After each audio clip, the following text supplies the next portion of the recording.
Hi guys, we're back. Ayun, pag-uusapan na natin guys kung paano ba ako naging online seller at kung bakit yun. Yun yung pag-uusapan natin. And bago ko i-share sa inyo guys, magkwentuhan muna tayo para naman hindi kayo antukin sa mga sasabihin ko. Kasi since na bago pa lang ako, medyo bulol-bulol pa, hindi pa ako masyado nakakapagsalita ng maayos. Kasi malaki-laking Bisaya po ako, hindi po pure Tagalog.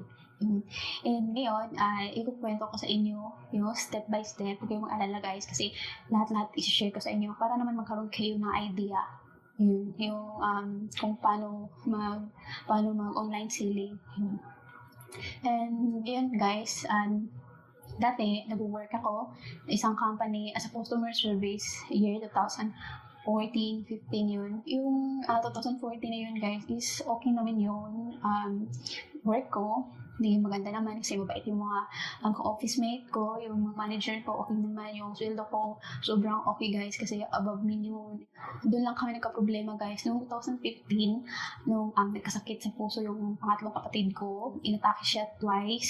Yung pangalawang atake niya is hindi na siya naka-recover. Yung nawala siya sa amin. Doon guys, nag-start na nawalan ako ng gana magtrabaho. Pero patuloy pa rin ako guys sa pagtatrabaho kahit ganun. Parang yung yung pang araw-araw na ginagawa parang kulang hanggang sa ilang months guys nung bagong tinirhan namin doon ako nakapag-decide na mag-stop na lang kasi yung bagong tinirhan namin is maraming bata yung makakatulog na maayos since na iba-iba yung schedule ko, may opening, may mid-shift, and may closing. Yun guys, pag yung in ko is nasa mid-shift or closing, yung dapat gising ko is nasa tanghali, yun, hapon. Ako guys, kasi pag nakakapag-closing yung in ko, yung nakakapag-out ako sa gabi, nasa 11 p.m. Nakaka-uwi ako, nasa 12 na talaga kasi sobrang traffic, tapos agawan ng masasakyan, yun. And yung mga days na yun guys, usapan ko yung maaari kung pwede na pakiusapan yung mga kapitbahay namin yun. And hindi naman natin sila mapipilit guys kung ayaw nilang respetuin, kaya usap mo yun. Kaya usapan yung asawa ko na mag-stop na lang muna ako sa pagtatrabaho since na college graduate naman ako, dali ko makapasok ng trabaho in case na mag-a-apply ako ulit yun.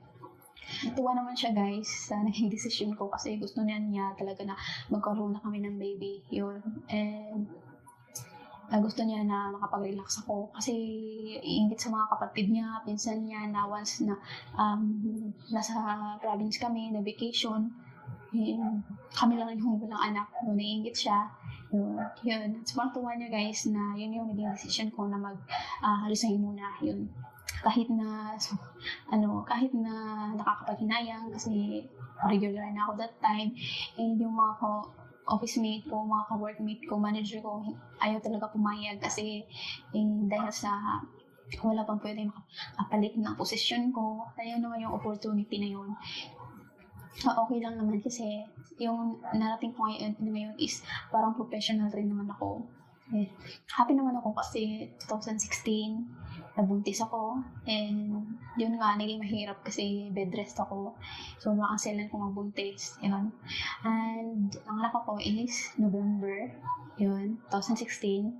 Gumugulong habang dumadaan yung taon 2017 yun, parang naging boring ako kasi dahil sa nasa bahay lang kami, hindi naman ako lumalabas ng bahay, yung Facebook lang ako, yung mga ginagawa ko. Wala pang 1 year ang anak ko, nakapag-decide ako na magbenta yun. Yung iba naman is pinapautang ko ng 1 week kasi isa yung mga workmate ng asawa ko is nahilig din naman sa mga pagkain. Yun, doon ako nag-start guys. Actually, online seller na ako 2012 and 14. May idea na ako kung paano gawin sa online. Pero hindi pa yung bonggang-bongga talaga na nag-online seller ako. Sideline lang guys yung ginagawa ko nung habang nag-aaral pa ako. Ibinalik ko yun guys. Nag-start ako. Yun.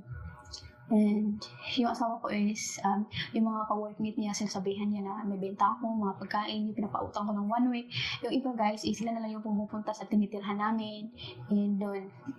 And yung iba naman is, na nag-PM sa akin sa messenger, yun na, ko daw yung mga benta ko, yun, dinala ko yun guys, yung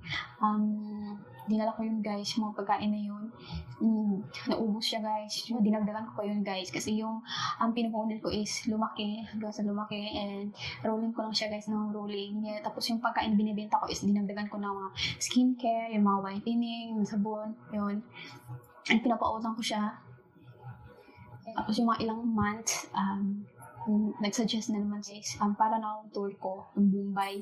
Yun yung ginagawa ko, papautang ko 1 month, 2 months, mga portable, kung ano-ano lang guys, pinapautang ko. Yun, syempre may down payment yun. And binabayaran weekly yun. And hanggang sa gumawa rin ako ng mga snacks, yun. And hindi rin naman siya nagtagal guys kasi in-stop ko siya dahil sa yung asawa ko. Kasi ang pinapabenta ko. Nakakapaghinayang naman guys kasi ang laki pa naman yung kinikita ko. Kasi kung kita ako ng 1 week 3K, ganun, mahigit pa. Kasi every week ang binabayaran, yun. Na-stop siya, yun. And doon na naman ako bumalik guys nung nalaman ko na yung kapitbahay ko is trabaho sa may-ari ng tinitirahan namin. Ginawa siyang collector doon sa mga taong pinapautang sa market, yun. Hanggang sa doon guys, pinasok ko na yung palengke. Doon ako nagbebenta kung ano-ano, pinapautang weekly. Yun, yung iba naman is araw-araw binabayaran nila. Kaso, hindi ko kaya. Kasi may anak pa akong dala-dala, naka-carry gear. Yun, wala pang 1 year yung baby ko guys. Yun, sobrang ang tapang ko talaga. Yun. Cellphone, papautang ako nun, okay. Yun guys. Benta naman siya guys, kahit palengke, ang daming kumukuha. And minsan yung iba naman is nagsasearch sila sa akin kung ano yung gusto nilang kukunin, yun yung mga binibili ko guys, napautang ko.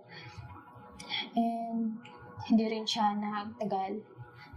In-stop ko siya kasi yung anak ko, naawa ko kasi 2 p.m., 3 p.m. umaalis na kami. Minsan naglalakad kami guys, sobrang init. And nakakaawa yung baby ko. I-stop ko muna siya. Hinintay ko na mag 1 year, yung anak ko. Para naman ma-exercise ko siya araw-araw na maglakad. Yun. Pero hindi pa yung guys, kasi nagawa agad kasi yung asawa ko is ayaw bumayag. 2018 bago kami lumipat, yung nakakabagod kasi lalo na wala kaming TV, yung cellphone yung ginagawa ko. Tapos nakikita ko yung ibang friends ko na kumikita online, weekly, ganun. Kaso lang sa kanila guys is meet up. Ayoko nung ganun. Kasi lalo na may baby ako. Yun. Naisip ako guys ng ibang way kung ano yung mga pwede kong gawin. Yung mga binibenta ko dati na hindi ko nabenta, yun yung pinapost ko sa Facebook ko. And yung iba naman is pinapautang ko sa kapitbahay ko, ka-workmate ko dati. Yung mga hindi ko nabenta guys, yun ginagamit ko na lang talaga siya guys, kasi hindi naman lahat na pinopost ko is nabibenta talaga, kasi yung ibang seller is pare-pareho yun ng mga benta yun, and daming kompetensya online. Yun guys, 2018 nag-start na mag-isip na ibang pwede kong pagkakitaan na kakaiba, wala akong gaano ka-kompetensya. Yun, pinasok ko yung jewelry guys, yun yung mga binibenta ko online. And hanggang sa paunti-unti guys, nakakaroon ako ng buyer, hanggang sa yung mga buyer ko invite sa mga friends nila, makakilala nila, dumami sila guys. Yun, hanggang sa nationwide na yung customer ko. Yun, sobrang natuwa ako guys kasi hanggang sa ngayon, yun yung naging negosyo ko online. And natutulungan ko na yung asawa ko.